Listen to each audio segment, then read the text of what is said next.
Alhamdulillah wassalatu wassalamu ala rasulillah wa ala alihi wa sahbihi wa man tabi'ahu wa mawala. Subhanaka la ilma lana illa ma'allamtana innaka antal alimul hakim. Rabbi syrah li sadri wa yassir li amri wa hlul 'uqdatam min lisani yafqahu qawli. Allahumma 'allimna ma yanfa'una wanfa'na bima 'allamtana. Allahumma faqihna fid din wa 'allimna ta'wil warzuqna fahmal mursalin. Allahumma aftah lana futuhal arifin. Qala al-imam al-hafiz al-Munziri bisanadihi. Imam al-Munziri yang menulis kitab ini berkata dengan sanadnya dari sahabat Nabi namanya Sa'ad bin Abi Waqqas. Sa'ad artinya bahagia. Ibu punya anak kasih namanya Sa'ad, bahagia. Yang udah ada tak usah robah lagi, biar aja. Radhiyallahu an, Allah meridhai dia. Qala, dia berkata, atan nabiyya sallallahu alaihi wasallam rajulun, datang seorang laki-laki menjumpai Nabi Muhammad sallallahu alaihi wasallam. Faqala, laki-laki itu berkata, ya Rasulullah, wahai Rasulullah, ausini, kasihlah saya pesan. Wa aujiz, tapi pesannya singkat, pendek, ringkas, jangan panjang-panjang. Jadi orang minta kultum itu dari dulu udah ada. Ustadz, tolong nanti ke rumah kasih kultum pendek aja. Yang lamanya makan kepala kambingnya. Kata dia, kasihlah saya pesan tapi pendek aja, singkat, ringkas. Kata Nabi, ini pesan Nabi. Qala Nabi SAW, Nabi bersabda, alaika bil iyas mimma fi aidin nas.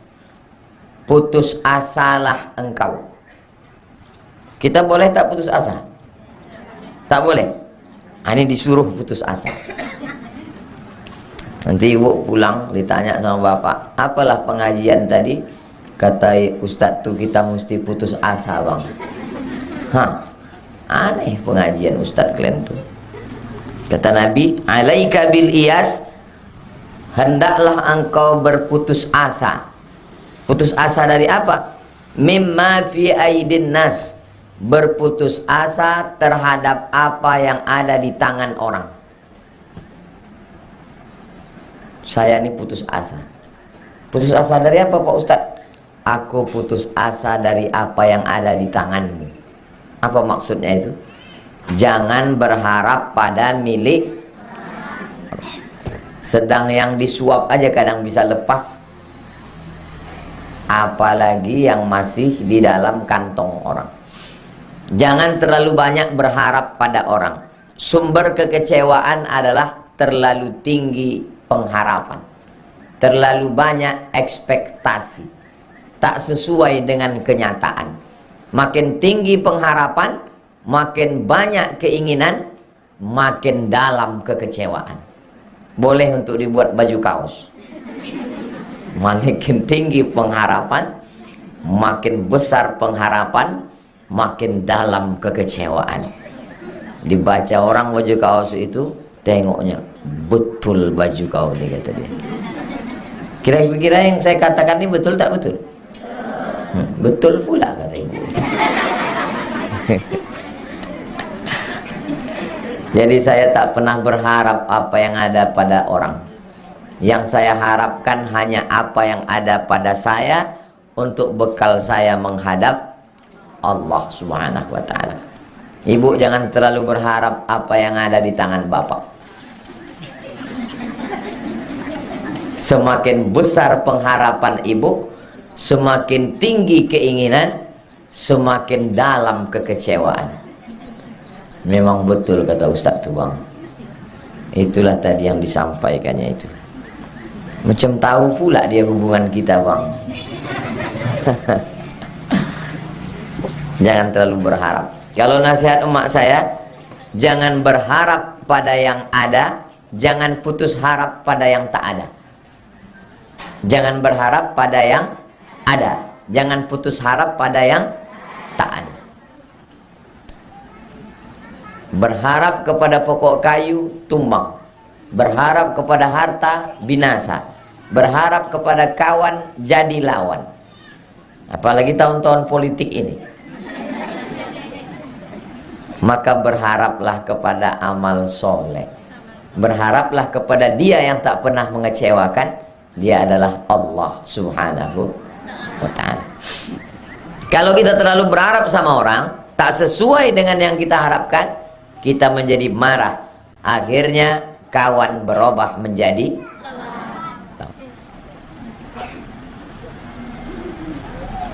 betul semua yang Ustaz sampaikan. Iyalah, aku tak betul, mana pula Ustaz menyampaikan yang tak betul. Alaika bil iyas, hendaklah engkau putus asa. Mimma fi aidinas, jangan berharap pada apa yang ada di tangan orang. Mau dia kasih, alhamdulillah. Tak dia kasih, bukan rezeki kita. Kita berharap kepada Allah. Jangan berharap pada manusia. Jangan minta kepada makhluk, minta kepada Khalik yang menciptakan. Singkat cerita, bulan Maret 2020 Covid. Maret, April, Mei, Juni. Maret 2019. Maret 2020. Maret, April, Mei, Juni, 6 bulan kami tak keluar-keluar. Semua acara online. Akhirnya berdirilah Yayasan Tabung Wakaf Umat. Tak bisa pengajian, tak bisa tablik akbar. Kalau ada keramaian, tangkap polisi. Saya bilang sama Ustaz Al-Nob yang ngisi di sini setiap Ustaz Al-Nob, kita tak pengajian lagi. Terus kita cari orang-orang kaya di Pekanbaru, cari alamatnya, kita datang. Apa tujuan kita? Mencari tanah. Nanti kita bilang sama orang tuh, bapak ibu orang kaya, tanah tak dibawa mati, nanti mati dimakan cacing tanah, kasih tanah ini ke kami.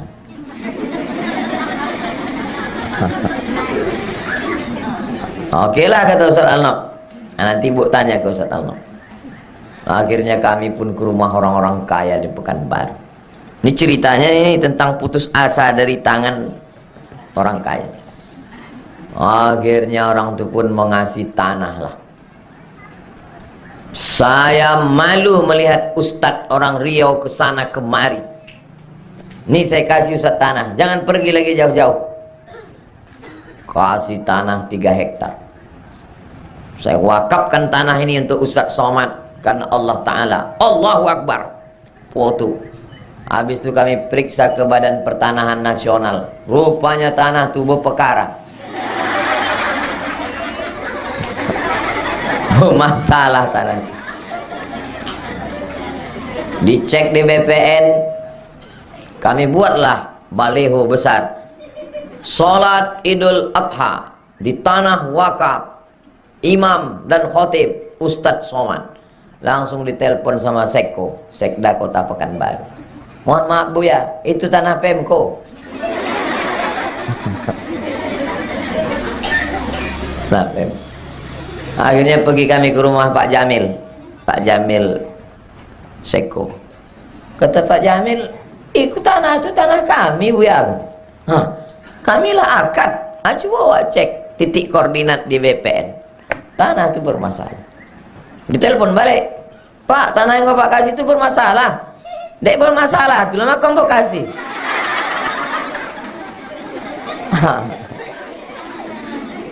Jadi betul kata Nabi, alaika bil iyas, hendaklah engkau berputus asa. Mimma fi aidin nas, apa yang ada di tangan. Betul pesan. Kalaulah saya terlalu berharap waktu itu, tak jumpa kita petang nih Bu. Saya udah terjun ke jembatan Leton. Jangan terlalu berharap kepada manusia. Akhirnya kami Ustaz Al-Nob tenang aja. Datanglah Pak Edward Sanger. Kenal Ibu Pak Edward Sanger? Bilang aja lah kenal. Mantan wali kota Pekanbaru. Pernah jadi PJ. PLT, wali kota pengganti dulu. PLT. PLT itu artinya pejabat lillahi ta'ala. Kata dia, saya dulu Ustadz pertama jadi PNS, gaji pertama saya belikan tanah ini. Inilah yang mau saya wakafkan. Itulah yang jadi pesantren Nurul Azhar sekarang di Palas. Setelah pagarnya siap, datang bapak-bapak. Datang bapak-bapak menengok pagar ini. Kata dia, bagus sekali pagarnya. Saya kasih 2 hektar lagi. Dapat tanah yang baru di Palas juga, 2 hektar. Kata dia, gara-gara menengok pagar nilai saya kasih 2 hektar. Kalau bagus nanti kelolanya, di depan ini masih ada 5, saya kasih lagi. Allah mengganti. Begitu juga dengan tanah Rimbo Panjang. Itu sebelah kiri ada kebun kelapa sawit, 30 hektar. Kata dia, Ustadz Somad mau berapa? Saya 2 hektar aja cukup. Oke, sisanya kami buat perumahan. Nanti Ustadz ambil 2 hektar. Murah aja, kali 100.000, 2 M. Bismillah, Allahu Akbar, Al-Fatihah. Udah selesai. Sampai sekarang tak datang-datang orang. Saya, jurus saya ini, alaika bil iyas, hendaklah engkau putus asa mimma fi aidin nas. Putus asa dengan apa yang ada di tangan orang. Kalau berharaplah saya ke tanah itu, itulah mau bercakap suang sampai jam 2 malam. Jam 2 malam, tanah 2 hektar, tanah 2 hektar, tanah 2 hektar, tanah 2 hektar. Dah, batal yang itu. Akhirnya yang di seberang sana, yang ada masjid macam Namiroh itu, di belakang tuh ada tanah kosong. Udah hampir jadi. Rupanya pas dicek di BPN, tanah itu adalah tanah gambut. Keluar peraturan baru, tanah gambut tak keluar suratnya. Dah, ada satu lagi yang mengasih dekat akap. Udah ditengok dekat akap. Lama saya berpikir, ini dekat akap nih jauh. Kalau datang pagi, petang baru bisa saya balik. Habis waktu di jalan. Udah, akhirnya saya tak peduli lagi. Udahlah, cukup apa yang ada ini aja. Pagi-pagi tiba-tiba ada pengumuman kecil di tepi itu, Jalan Semak itu. Dijual tanah 2 hektar. Saya suruh Pak Sulung menghubungi. Saya tak yakin. Yang dihubungi itu pun lebih tak yakin. Kata Sulung, ini Ustadz Somad mau beli tanah ini. Kata dia, yakin betul ada Ustadz Somad? Iya. Naik dia ke rumah. Naik dia ke atas rumah, ditengoknya ada gambar-gambar saya. Oh ya betul, ini Ustadz Somad. Betul. Akhirnya janjian jumpa. Rupanya jamaah dulu pengajian di An-Nur, di Al-Falah. Nah, itulah jadi tanah itu. Panjangnya 500 meter. Nampak dari sini asrama. Itu mau dibangun asrama 36 kamar. Nanti ibu lalu pulang lewat situ, tengok asrama itu, bacakan Al-Fatihah. Bacakan Al-Fatihah, bacakan selawat, angkatkan tangan. Ya Allah, turunkan rahmatmu supaya selesai 36 kamar. Selesai 36 kamar, belajar anak-anak di situ. Kuncinya satu, putus asa dari apa yang ada di tangan orang. Berharaplah pada apa yang ada di tangan. La haula. Jelas? Putus kaji.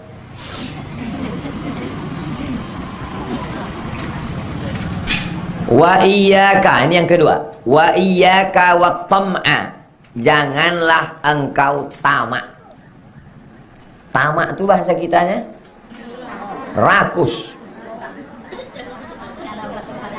Hah? Palancau. Janganlah engkau tamak. Fa innahu faqrun hadirun.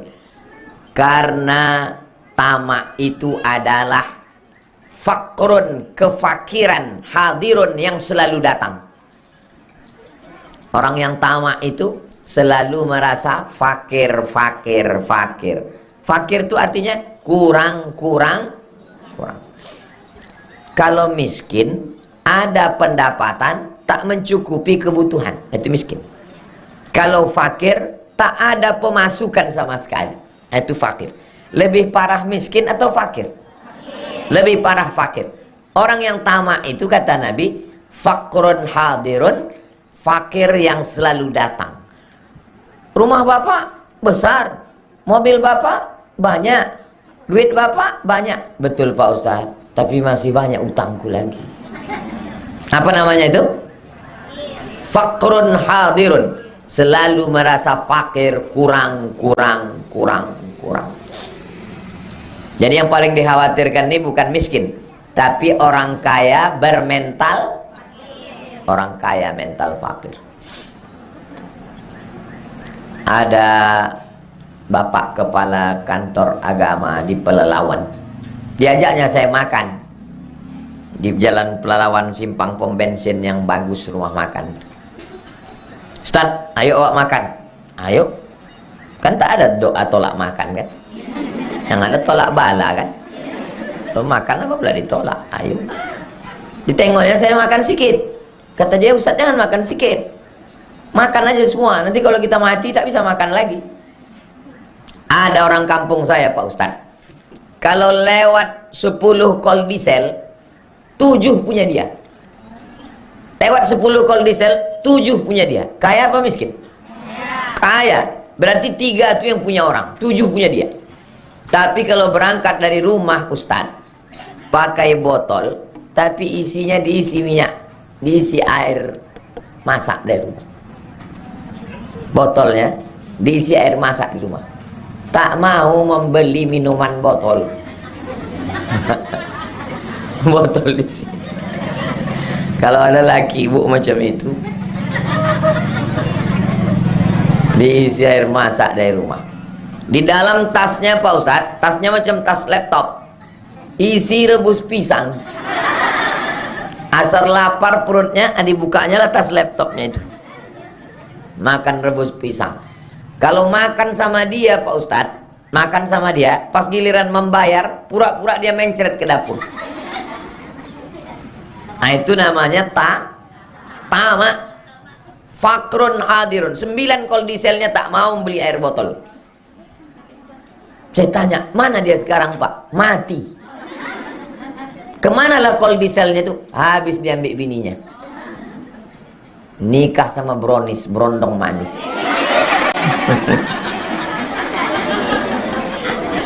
Mati juga ujungnya orang tamak ini. Jadi kalau ada laki ibu yang tamak, ceritakanlah kisahnya. Bang, cerita Ustaz Somad tadi, ada bapak-bapak 10 kol diesel lewat, 7 punya dia. Tapi kalau berangkat dari rumah, dituangnya air itu bang. Di dalam tasnya rebus pisang, saking kan pelitnya. Mungkin bininya pun kurus kering di rumah, tak dikasihnya belanja. Pasti bapak tuh penasaran, mana dia sekarang dek? Mati bang. Jadi abang baik-baiklah sama aku. Nah itu tambahan dari ibu, tak apa-apa. Jadi yang paling parah, mengerikan, lebih hebat daripada pelit, bakhil, medit, kedekut, kikir, sampili, itu semuanya adalah tamak. Orang tamak menggeser sempadan tanah. Orang tamak tak mengasihi tamu teh manis. Kalau singgah kita ke dapurnya, numpang ke WC, numpang aku ke kamar mandi kok sebentar ya. Iya, ditengok di toples tuh garpu, tak sendok di dalam. Kenapa? Kalau sendok banyak terambil waktu buat teh.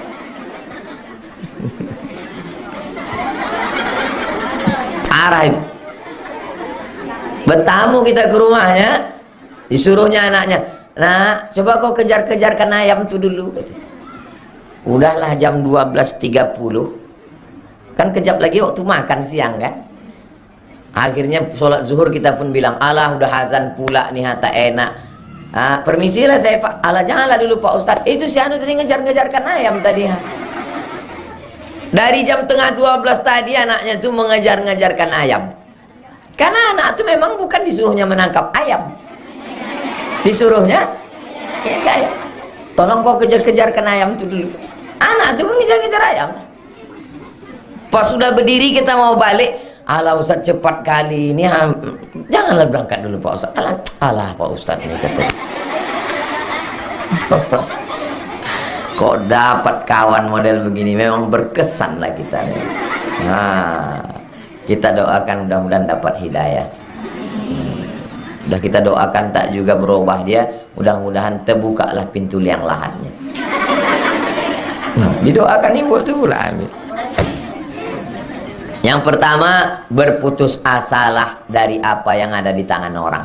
Yang kedua, jangan sampai ada tamak, karena tamak itu membuat kita selalu merasa fakir.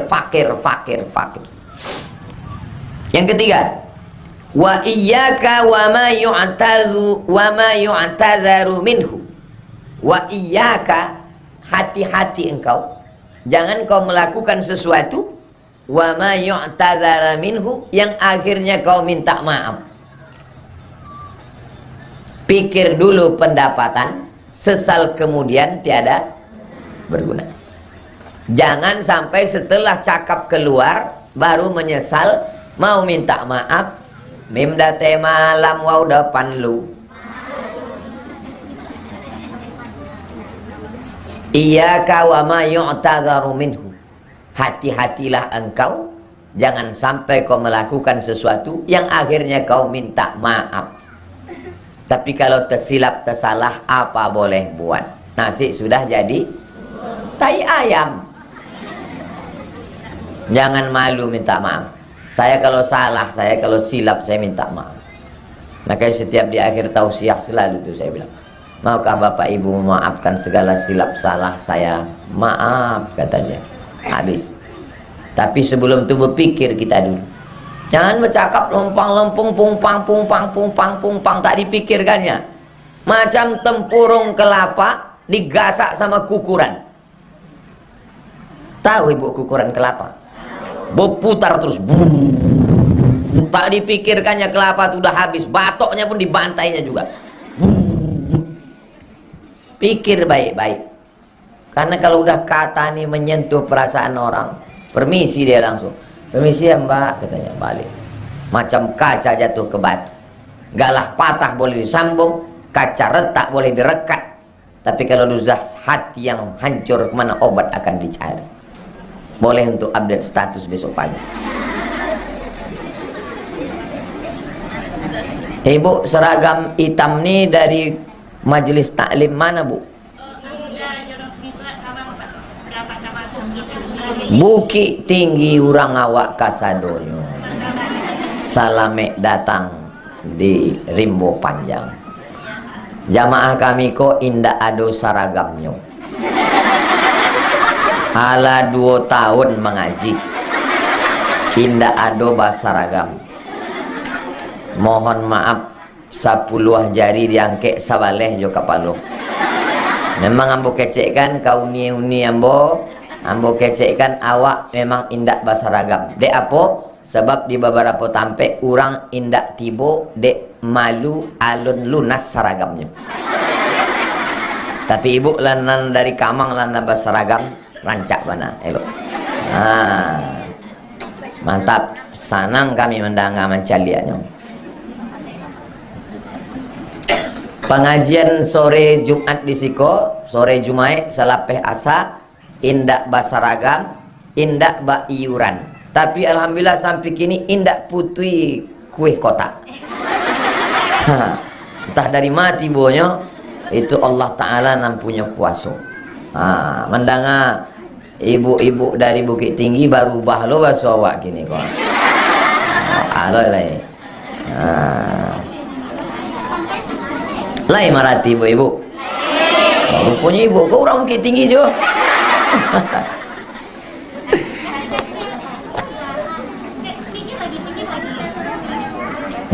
Beko kalau ambo baso awak, orang rumah ambo pulau nak marati.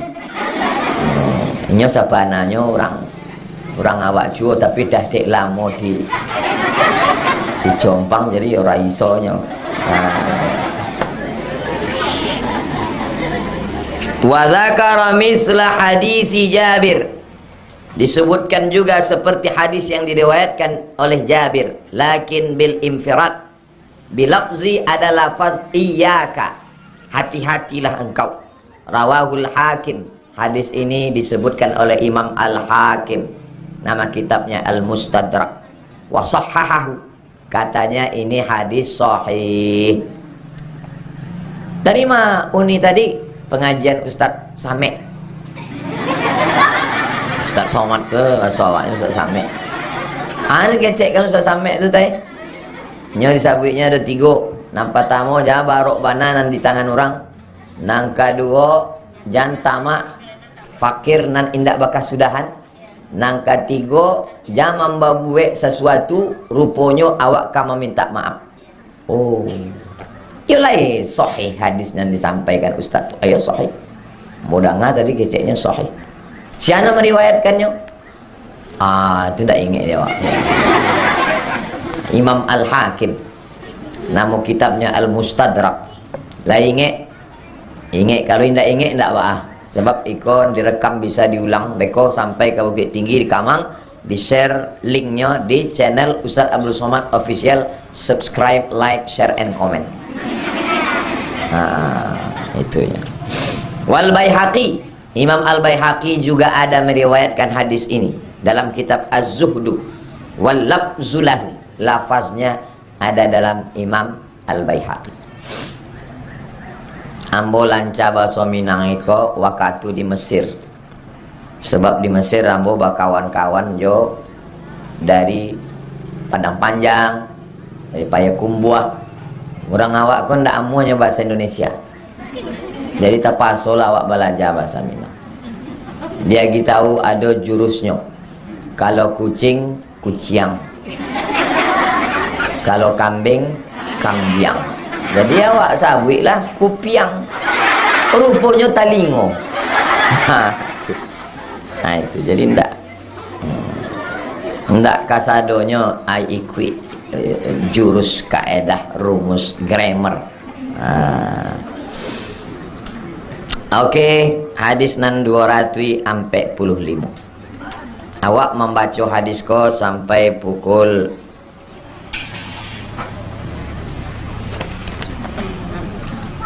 sampai pukul 6. Apolo pukul 6. Pukul 6 kurang 5 balik. Nanti ambo akan menjawab pertanyaan-pertanyaan. An Anas, dari Anas. Ingat itu Anas. Jangan sampai ke rumah dari mana? Dari Anis. Dari Anas. Nama lengkapnya Anas bin Malik. Nama amaknya Ummu Sulaim. Waktunya tiba di Madinah, Nabi datanglah Ummu Sulaim kok. Kecek Ummu Sulaim.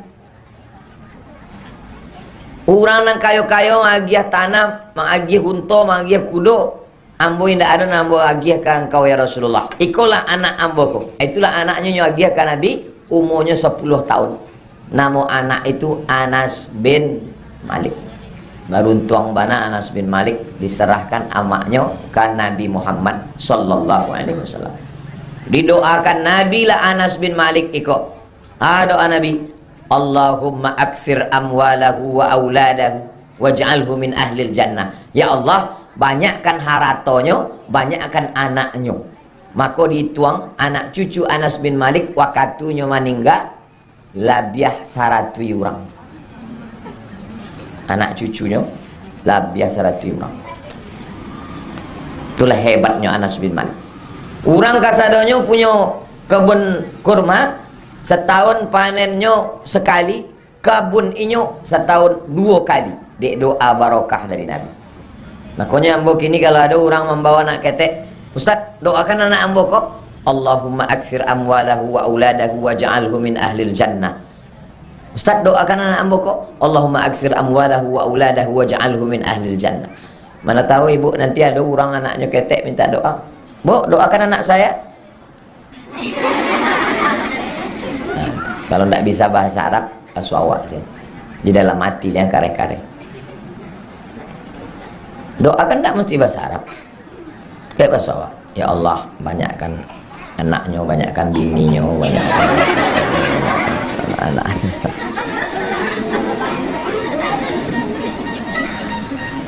Anna rajulan minal ansar, ada seorang laki-laki dari Ansor, sahabat Nabi yang pindah dari Makkah, namanya Muhajirin. Sahabat yang menolong di Madinah namanya Ansor. Atan Nabiya, datang dia kepada Nabi sallallahu alaihi wasallam. Yas'aluhu, dia bertanya. Faqala, ama fi baitika syai'un, apakah di rumahmu ada sesuatu? Qala bala, kata dia ada. Hilsun nalbasu ba'dahu, ada kain. Nalbasu ba'dahu, ada kain panjang, sebagiannya kami jadikan pakaian. Wa nabsutu ba'dahu, sebagiannya kami jadikan tikar, alas, lapiat. Wa qa'bun nasrabu fihi minal ma', dan ada pula cawan tempat kami minum. Ada kain, tikar, cawan. Orangnya sederhana, tak kaya. Itini bihima, bawa kain dengan cawan tu. Fa'atahuma bihima, diambilnya lah cawan dan kain tadi. Fa'akhadahuma Rasulullah biadi, diambil Nabi. Lalu Nabi bertanya kepada sahabat, man yashtari hazaini, siapa yang mau membeli kain ini? Siapa yang mau membeli cawan ini? Qala rajulun ana akhuzuhuma bidirham, saya beli ya Rasulullah, kain dengan cawan itu saya bayar 1 dirham. 1 dirham itu 3 gram perak. 1 gram perak 70.000. Sebenarnya lebih, tapi karena kita udah lama kenal 70 aja lah. 1 gram 70.000, 3 gram berarti 210.000. Mangkok dengan tikar itu saya bayar 3 gram 210.000. Qala Rasulullah, man yazid, siapa yang mau beli lebih? Man yazid, siapa yang bisa bayar lebih? Ala dirham. 3 kali ditawarkan Nabi. Siapa yang bisa lebih 3 dirham? Siapa yang lebih 3 dirham? Siapa yang bisa lebih 3 dirham? Faqala rajulun, datang seorang laki-laki. Ana, saya, akhuzuhuma bidirhamaini, saya beli 2 dirham. 1 dirham 210.000, berarti dia sanggup 420.000. 2 dirham. Wa qala ishtari bi ahadihima ta'aman fambidhu ila ahli. Kata Nabi kepada orang yang susah tadi, beli makanan, bawa pulang ke rumah, kasih ke istrimu. Wabil akhari qaduman fa'tini biha, 1 dirham untuk beli makanan, 1 dirham bawa ke sini. Fa'atahu bihi fashadda fihi Rasulullah sallallahu alaihi wasallam udan biyadihi. Lalu kemudian Nabi sallallahu alaihi wasallam mengikat tongkat. Fashadda fihi Rasulullah sallallahu alaihi wasallam udan yauman biyadihi, summa qala, kata Nabi, izhab fahtatib, pergilah engkau cari kayu bakar. Wabi', pergilah cari kayu bakar. Itu ada banyak kayu situ, cari kayu bakar, habis itu jual kayu bakar untuk dapat duit. Wala arayannaka 15 yauman, saya tidak akan melihatmu 15 hari dari sekarang. Pergi cari kayu bakar, nanti dapat duit, jual, dapat duit. Fadhahabar rajul, maka orang itu pun pergi, yahtatibu, mencari kayu bakar, wayabi', setelah itu dijualnya kayu bakar itu untuk dapat duit. Waqad asaba 10 darahim, dia dapat 10 dirham. Fashtara bi ba'diha thawban, sebagiannya dia belikan ke pakaian. Wa ba'diha ta'aman, sebagiannya dia berikan makanan. Sebagian pakaian, sebagian makanan. Faqala Rasulullah, Rasul sallallahu alaihi wasallam bersabda, apa kata Nabi? Haza khairun laka, mencari kayu kau jual dapat duit lebih baik min antaji'a, daripada kau datang wal meminta-minta. Lebih baik mencari kayu bakar kena panas, hitam, tangan kasar, luka, daripada meminta. Jangan pernah meminta-minta. Wal mas'alatu nuqtatun fi wajhika yaumal qiyamah. Satu kali meminta, nanti wajahmu ada satu titik pada hari kiamat. Sekarang orang kan paling risau dia kalau ada titik di wajahnya. Langsung segera skincare, laser, pakai obat itu, putih seminggu, sesudah itu hitam, gosong, korban penipuan. Ada yang lebih risau nanti di akhirat karena wajah satu titik. Innal mas'alata la tasluhu illa li salasin. Meminta hanya boleh bagi 3 orang. Nah, yang 3 orang ini boleh minta. Kalau ibu, saya masuk dalam yang 3 orang ini, maka boleh meminta. Siapa sajakah yang 3 itu? Jangan kemana-mana, kita teruskan setelah yang 1 ini.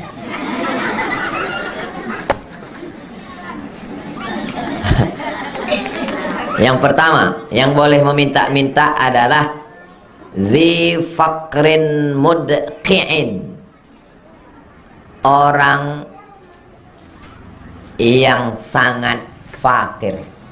Fakrin, fakir. Mudqi'in, yang amat sangat fakir sampai menempelkan badannya ke tanah yang tak ada tanaman. Ingat saya waktu kecil dulu kalau udah disuruh mak puasa, ya saya ditempelkan perut nih ke bawah tempat tidur, ke lantai. Saking kan laparnya, ditempelkan badan nih ke tanah. Ah, itu boleh meminta. Tak bisa lagi bilang pisang, saking lemasnya. Pis. Itu boleh minta. Tapi kalau masih ada lagi, jangan meminta. Nanti satu titik muka kita hari kiamat. Jangan minta. Minta kepada Allah, minta kepada manusia jangan. Kalau dikasih orang, jangan ditolak. Apalagi ini udah mau dekat-dekat kampanye, banyak yang ngasih. Ambil uangnya, jangan coblos orangnya. Setuju? Mak, setuju semua orang.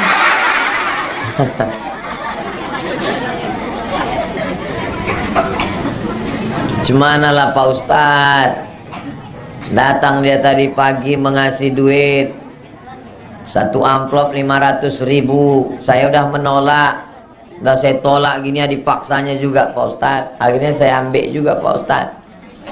Tapi saya mesti milih Pak Ustadz. Kenapa? Karena udah disumpahnya tadi. Wallahi, tallahi, billahi. Gimana nih Pak Ustadz solusinya? Puasa aja 3 hari. Ambil duitnya, puasa 3 hari, selesai. Tak mesti ikut. Dibohongi aja kita, bohongi pula dia. Kalau bingung mau dikemanakan duit tuh, kasih ke saya. Ustadz kalau dikasih orang duit macam itu Ustadz ambil? Enggak. Kenapa? Cuma 500.000. Kalau 500 juta Pak Ustadz, kita istikharah dulu.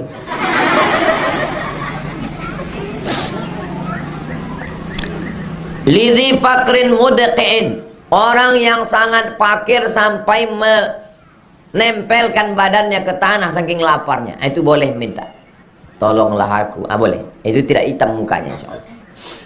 Au lidhi ghurmin mufzi'in, orang yang mesti membayar tuntutan yang sangat berat. Contoh, membunuh dia. Dalam Islam kalau ada orang membunuh maka dihukum mati, pancung kepala. Tak bisa masuk penjara. Nafsu bin nafsi, pembunuh bayar nyawa, nyawa bayar nyawa. Tapi rupanya keluarganya memaafkan. Saya maafkan kau pembunuh, walaupun udah mati anakku itu kau bunuh. Faman ufiya lahu min akhihi syai'un fattiba'un bil ma'ruf. Kalau korban itu orang tuanya, keluarganya memaafkan, maka bayarlah diat. Tebusannya untuk membayar itu namanya diat. Berapa diatnya? 100 ekor onta. Tempat kita tak ada onta Pak Ustadz. 1000 dinar. 1 dinar itu berapa? 4,25 gram emas. 1000 keping. 1 keping 4,25 gram. 1 gram sekarang 1 juta. Berarti 4 juta kali 1000, 4 miliar. Pembunuh. Jadi kalau ada tetangga ibu bilang, kubunuh kau nanti. Udah ada duit kau 4 miliar. Bunuhlah, nah. Enak aja kau mau bunuh.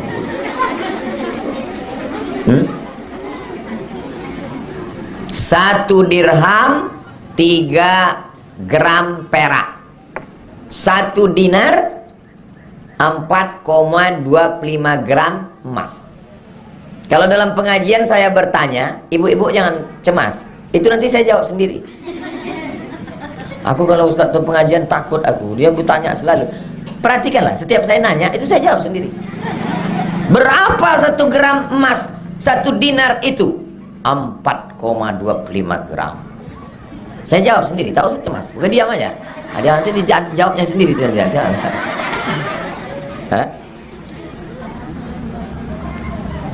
Jadi kalau ada pembunuh dimaafkan sama keluarga korban, wajib dia membayar 1000 dinar. 1000 dinar sama dengan 4 miliar. Boleh dia meminta? Boleh. Bantulah aku, Bu. Aku membunuh pula kemarin. Kasihlah aku, Bu. Kalau ibu nggak ngasih, ku bunuh ibu nanti. Yang ketiga, aulidhi damin muji'in, atau orang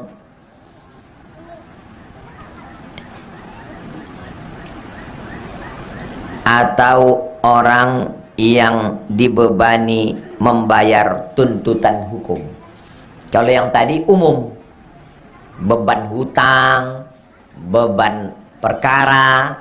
Kalau yang terakhir ini khusus dalam kasus pembunuhan saja, sama-sama beban. Khusus pada kasus pembunuhan saja. Tapi di Indonesia ini tak ada. Di Indonesia membunuh masuk penjara. Senang pula dia. Alhamdulillah Pak Ustadz, sejak di penjara ini makan gratis, tidur gratis. Yang paling aku senang Pak Ustadz, ada lagi Pak Ustadz. Apa? Jauh dari bini, tak kena repet katanya. Senang pula dia di penjara. Udah mau dikeluarkan tak mau pula. Bapak bebas ya? Enggak katanya. Kenapa? Bisa ngedar narkoba dari dalam. Kalau di luar takut tangkap polisi. Udah di dalam gimana mau nangkap? Di dalam dia pakai handphone. Luar biasa penjara ini sekarang. Mudah-mudahan Allah menyelamatkan Indonesia insyaallah. Jadi kalau ibu termasuk yang salah satu dari yang 3 ini, nauzubillah,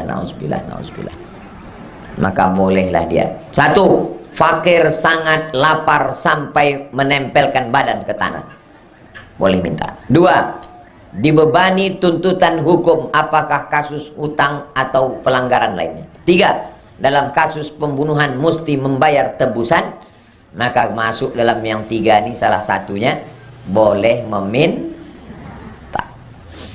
Saya belum pernah lagi membawa proposal meminta ke pejabat, ke orang kaya, tak pernah. Kata Ustadz tak minta. Itu tadi Ustadz bilang waktu sama Ustadz Alnab ke rumah orang-orang kaya. Berarti Ustadz bukan untuk saya pribadi. Bukan untuk saya pribadi. Untuk yayasan tabung wakaf umat. Kalau untuk pribadi tak pernah. Nah, minta untuk pribadi kita tak boleh. Biarlah lapar, biarlah haus, namun untuk meminta jangan. Karena itu harga diri. Berapa harga diri kita nih? Mahal. Tapi kalau udah kita ambil duit orang, payah kita bercakap.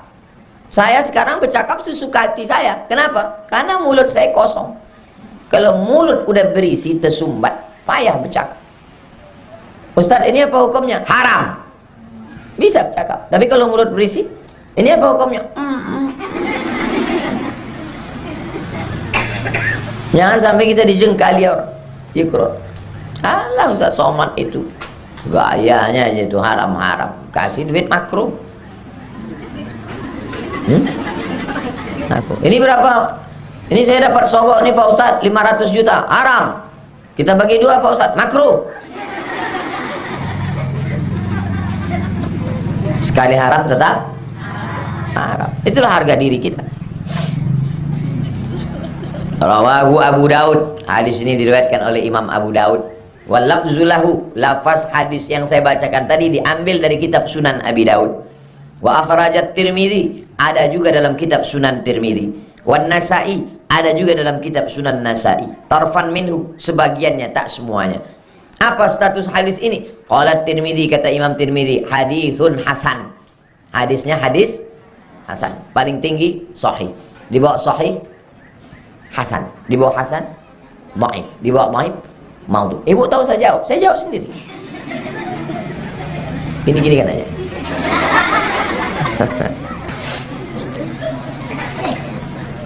Kata-kata yang sulit dalam hadis tadi dijelaskan oleh Imam Ibnu Hajar Al-Asqalani, Imam Al-Hafiz Al-Munziri. Al-hilsu, hanya baris bawah, al-hilsu. Wa sukunul lam, lamnya baris sukun, al-hilsu. Ba'da hasin, al-hilsu. Kisaun, kain. Gholizun, kain kasar.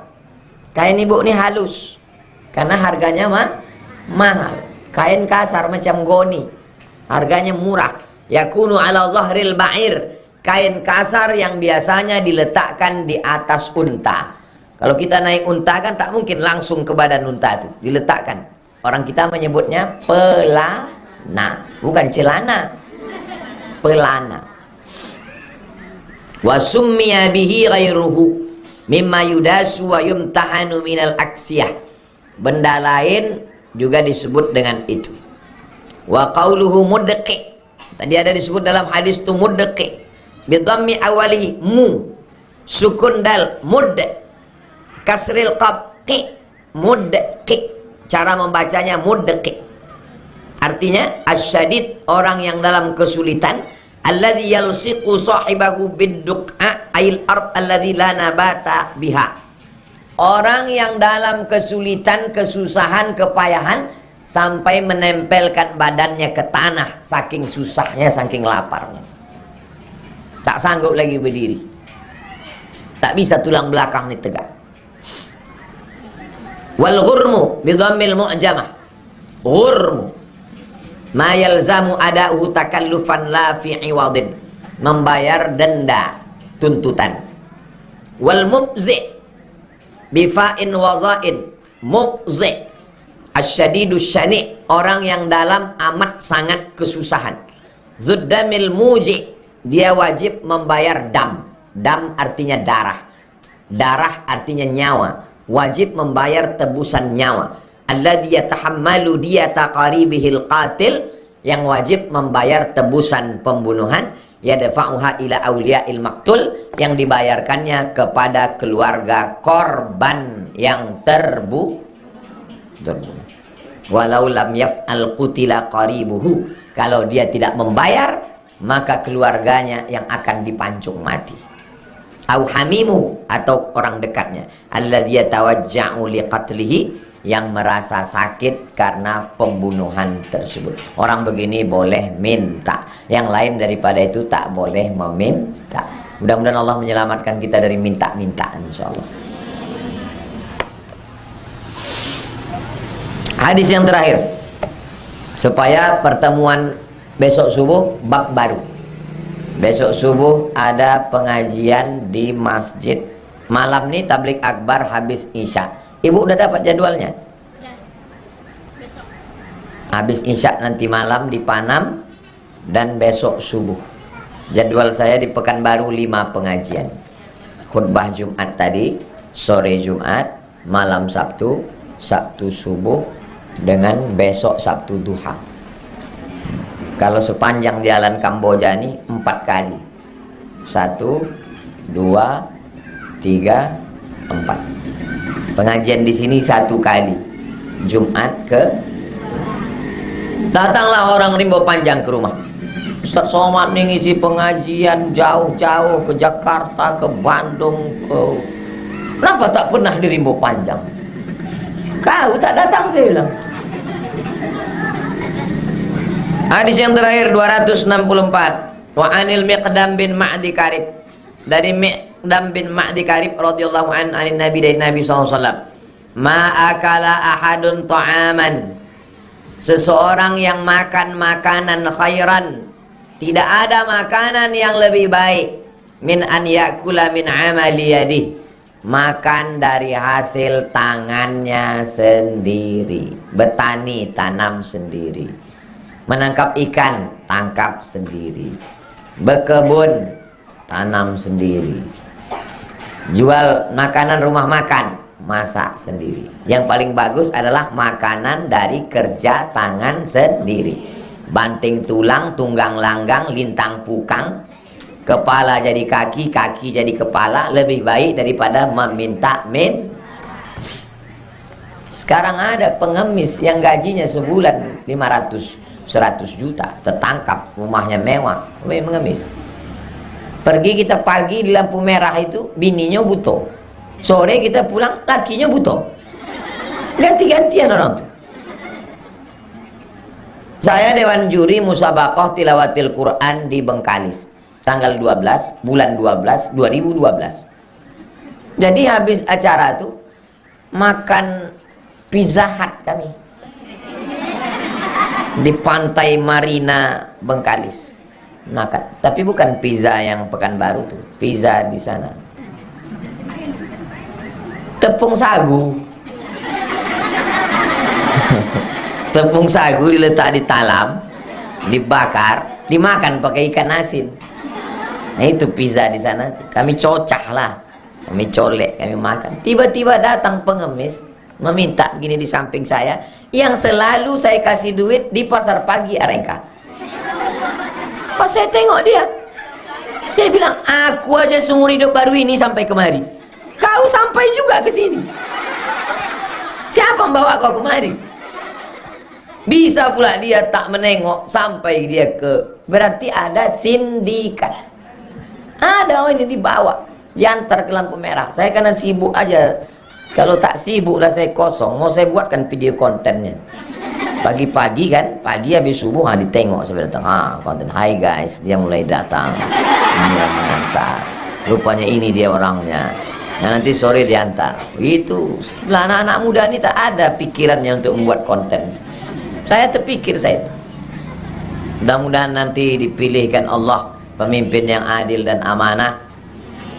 Kalau saya lah jadi wali kota Pekanbaru, saya bawa truk, ambil semua yang di lampu merah tuh, masukkan ke truk.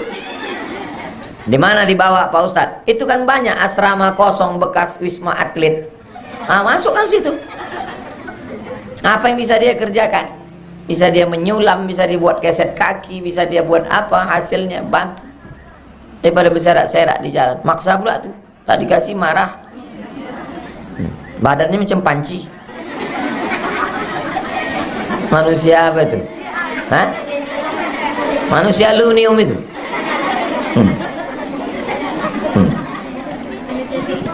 Manusia silver. Itu padahal kalau lama-lama dipakai bisa kena kanker kulit. Kasihan kita itu. Padahal negeri ini kaya sekali. Minyak terbaik di dunia minyak Riau.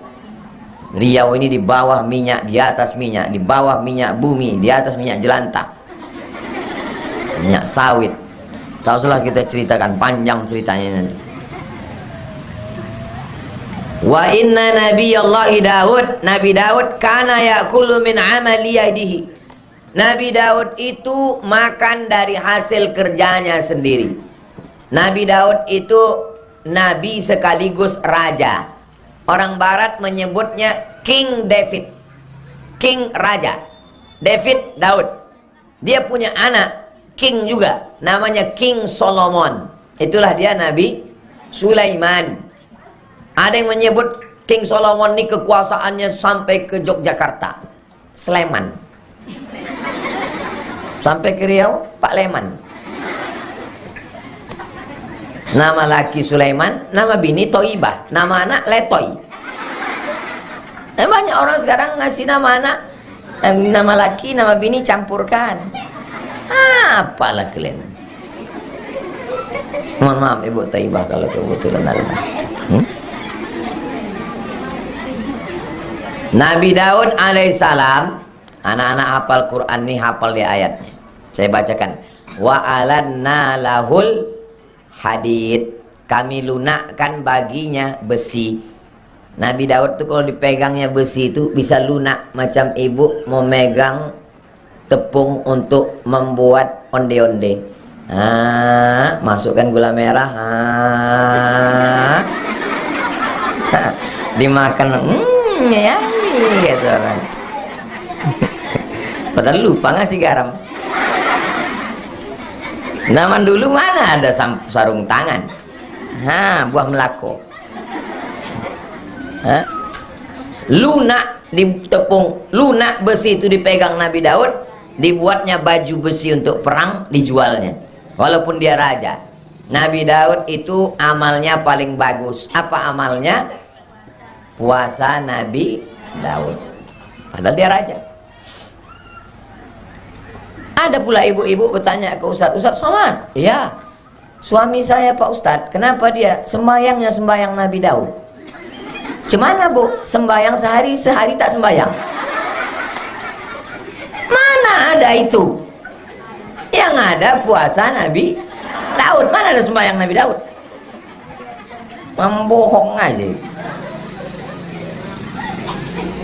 Ini kalau saya ceritakan, saya ragu mau ceritakannya ke ibu. Kalau ke bapak-bapak suka orang tuh. Kalau ke ibu takut saya ibu tersinggung. Boleh saya ceritakan? Nabi Daud tuh sebulan puasanya berapa hari? 15 hari. Nabi Daud tuh raja, puasanya sebulan 15 hari. Ibu tarik napas biar supaya kuat mendengar ini. Udah. Nabi Daud tuh istrinya 100. Nabi Daud 100 bininya. Jangan ibu ceritakan ke bapak. Nanti kalau mendengarkan video ini pas sudah sampai cerita Daud, bang lewatkan sedikit bang. 100 bininya, tapi dia sempat sebulan puasa 15 hari. Bapak tuh bininya, ibu lah satu-satunya tak pernah puasa sunat.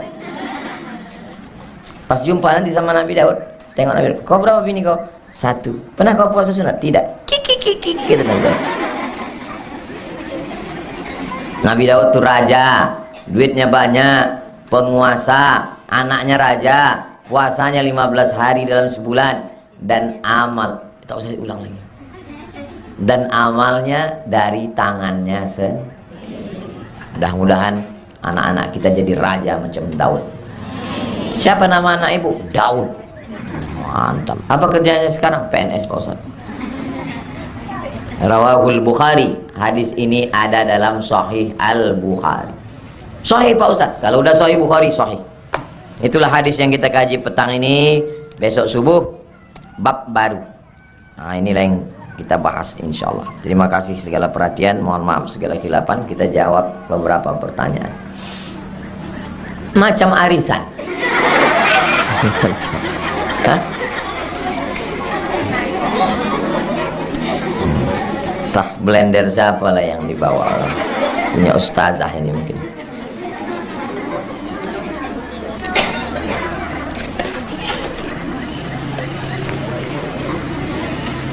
Setiap doa pasti jawabannya. Apa yang mujarab buat penyakit dan kesulitan Pak Ustaz?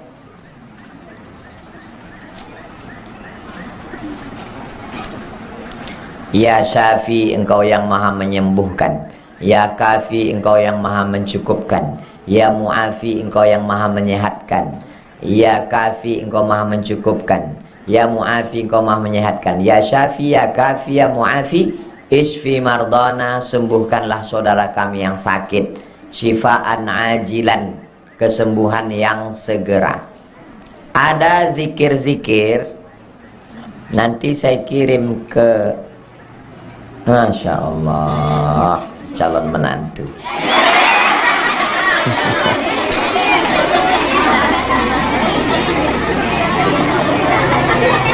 Nah, ada zikir-zikir. Nanti saya kirimkan ke, nanti didengarkan ke orang yang sakit. Shiratal ladzina an'amta 'alaihim ghairil maghdubi 'alaihim waladdallin. 10 menit. Amin. MP3. Kalau ada saudara yang sakit, didengarkan habis subuh, habis maghrib, mau tidur malam. Kalau ada speaker di situ, rumah atau rumah sakit di ICU, dengarkan terus. Nanti dikirimkan, ibu-ibu ini ada grupnya. Nah, nanti dikirimkan ke grup. Saya kirim sekarang ke Ustazah Neti. Nanti dia ngirim ke ibu-ibu. Kirimkan ke ibu-ibu. Ah, dah. Ibu simpan. Dengarkan ke orang sakit. Bapak tuh kalau tak sembahyang subuh, dia besok dengarkan di telinga dia. Sama kita berdoa kepada Allah, mudah-mudahan diberikan kesehatan, ketenangan batin.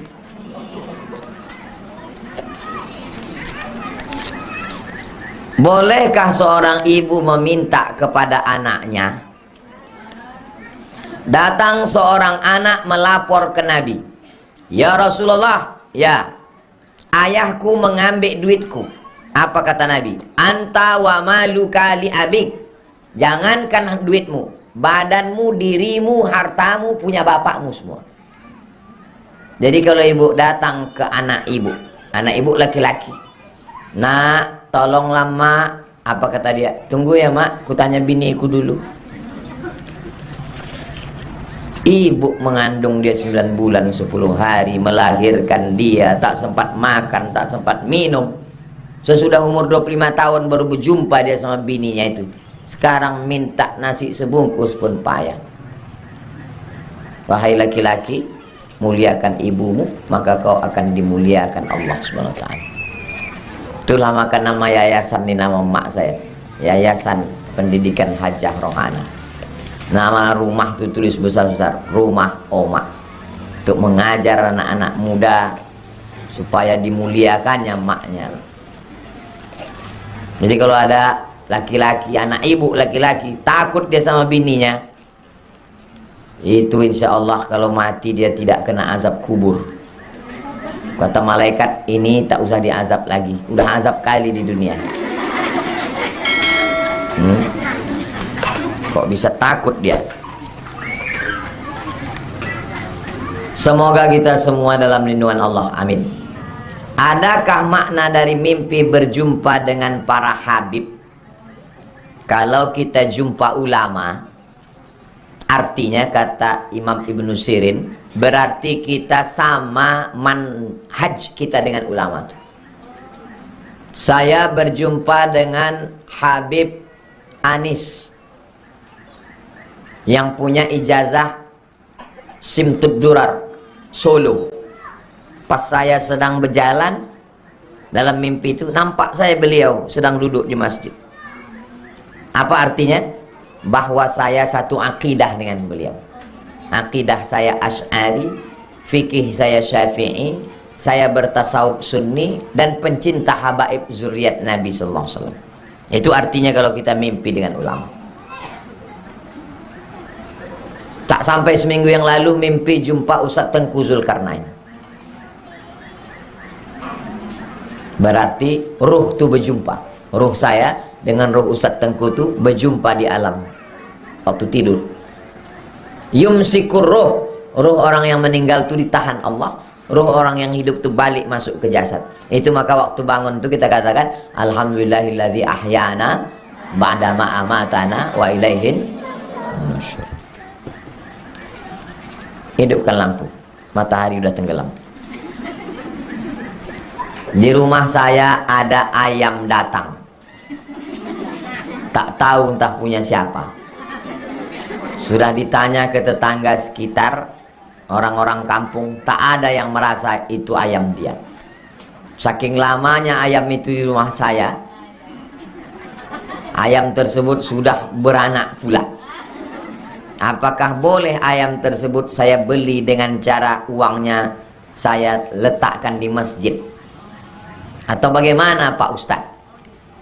Kalau saya lewat di jalan, dapat saya cincin, jam, duit pada hari ini tanggal 8 September, maka ditunggu selama setahun. Setelah diumumkan tak ada pemiliknya, maka dia luqatah. Jadi selama setahun itu berdoa, ya Allah jangan datang pemiliknya ini. Pas tanggal 5 September 2024 pemiliknya datang. Berarti itu milik dia. Kalau tidak berarti milik kita. Jangan ambil. Jadi tak bisa jual beli. Jual beli kalau buat ibu buat, bayar di masjid tidak sah. Kenapa? Karena jual beli mesti ada ijab kabul antara penjual dan ini tak jelas tak punya siapa.